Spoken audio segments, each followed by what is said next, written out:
नमस्ते, प्रणाम। ममता मौर्य के चैनल में सभी दर्शकों का, हमारी प्यारी प्यारी माताओं और बहनों को मैं दिल से प्रणाम करती हूँ। एक बहुत प्यारा औसानी माँ का गीत लेकर आई हूँ। प्लीज़ आप लोग सपोर्ट कीजिए, प्यारा आशीर्वाद कीजिए। जैसे सभी लोगों को आप लोग बढ़ाते हैं, वैसे मेरे भी वीडियो को देखिए, फुल वॉच करके सपोर्ट कीजिए।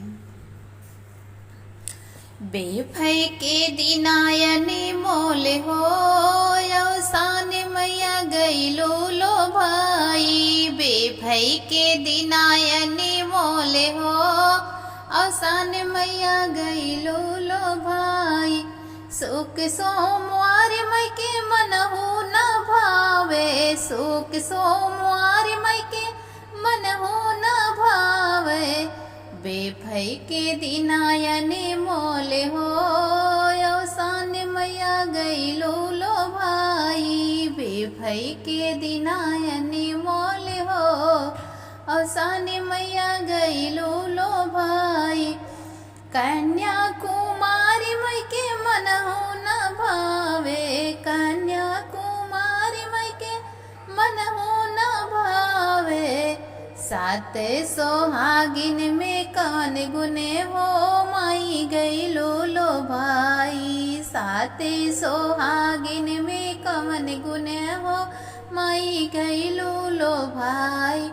बेफई के दिना अनमोल हो, औसान मैया गईलो लो भाई। बेफई के दिना अनमोल हो, औसान मैया गईलो लो भाई। मेवा मिठाई मई के मनहु न भावे, मेवा मिठाई मई के मनहु न भावे। लैया चनवा में कमन गुने हो, माई गईलो लो भाई। लैया यो चनवा में कमन गुने हो, माई गईलो लो भाई। बेफई के दिनायनी मोल हो, माई गईलो लो भाई। बेफई के दिनायनी मोल हो, औसान मैया गईलो लो भाई। मंदिर पता कमाई के मनहु न भावे, मंदिर पता कमाई के मनहु न भावे। अंगना के बेदिया में कौन गुण हो, माई गईलो लो भाई। अंगना के बेदिया पे कौन गुने हो, माई गईलो लो भाई। बेफई के दिनायनी मोल हो, माई गईलो लो भाई। बेफई के दिनायनी मोल हो, औसान मैया गईलो लो भाई। नरियल चुनरी मई के मनहु न भावे, नरियल चुनरी मई के मनहु न भावे। मटिया के ढेलकी में कौन गुने हो, माई गईलो लो भाई। मटिया के ढेलकी में कौन गुन हो, माई गईलो लो भाई। बेफई के दिनायनी मोल हो, माई गईलो लो भाई। बेफई के दिनायनी मोल हो, औसान मैया गईलो लो भाई। बेला चमेली मई के मनहु न भावे, बेला चमेली मई के मनहु न भावे।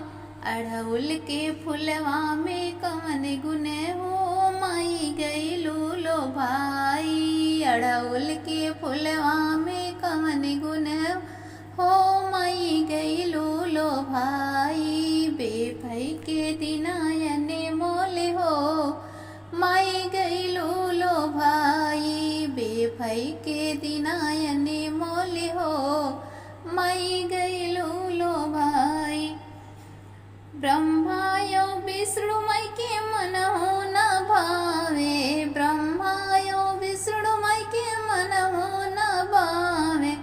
गौरी गणेश में कौन गुण हो, माई गईलो लो भाई। गौरी गणेश में कौन गुण हो, माई गईलो लो भाई। बेफई के दिना अनमोल हो, माई गईलो नायने मोले हो। अवसाने मैया गईलू लो भाई, बेभई के दिना